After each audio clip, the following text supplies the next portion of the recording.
So I realized that when bands go into a studio, right, and go on to like write like their next record or the next chapter, right, you have to kind of burn down the past and look towards to what the next step is. What is, how do you reinvent yourself? How do you think of making art in a new way? And granted, like, I'm 2 years older now, and I've had these experiences. Like, how does that project onto the things that I make? And it's never going to sound the same as it did. If it did, then you shouldn't be doing it. You know what I mean? That means you haven't grown as an artist. And so, like, inevitably, the pitfall is people say, like, oh, well, that doesn't sound like the same band.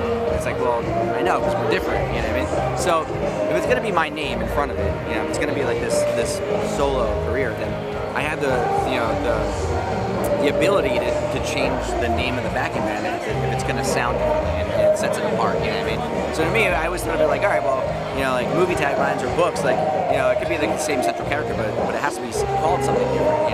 Okay. And so that's why I decided to do the band. The first time around, I didn't really write a record to release. Like, I wrote these songs, I recorded them, and then found myself playing it for a friend and played it for a friend, and then I ended up with a record deal and had to like go out there and tour. So I was like, oh man, I never wanted to be like a front man or like the leader of a band. I never wanted to have a solo career. That was never my intention.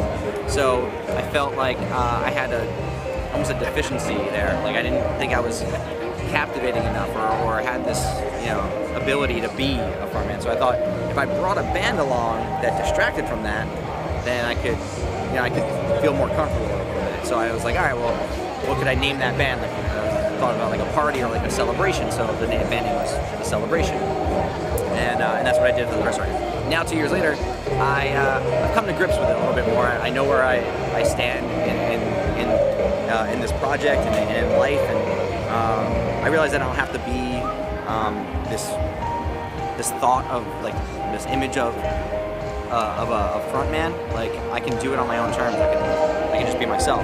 So I don't feel that way like I need to bring a celebration or a party behind me. But what I do need is the ability to kind of take a step back and enjoy things. So I decided to call it The Patience. And it's a constant reminder to kind of take your time. Well, here's the thing. When I recorded the record, even though I named it like a band, I just did it by myself. So, but I knew I was gonna have like a band, you know what I mean? But this time around, I had put a band in place in order to tour.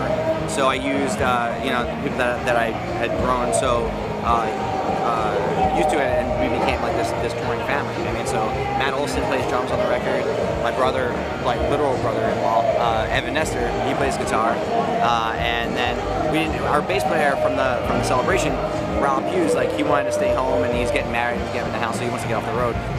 So we ended up having Steve Evans, who engineered and mixed the record. He played bass on it. Well, I figured, like, for me at least, like, the chapter is dictated by the band name, and then the overall theme of the record is dictated by the name of the record. I don't know if there's a San Diego date on it, but we dropped the record on October 28th. We start tour that day in Jersey. There's like our record release show, and then we tour It's Us, the So Glows, and Party Baby, and we do like a full US thing, full US except for San Diego.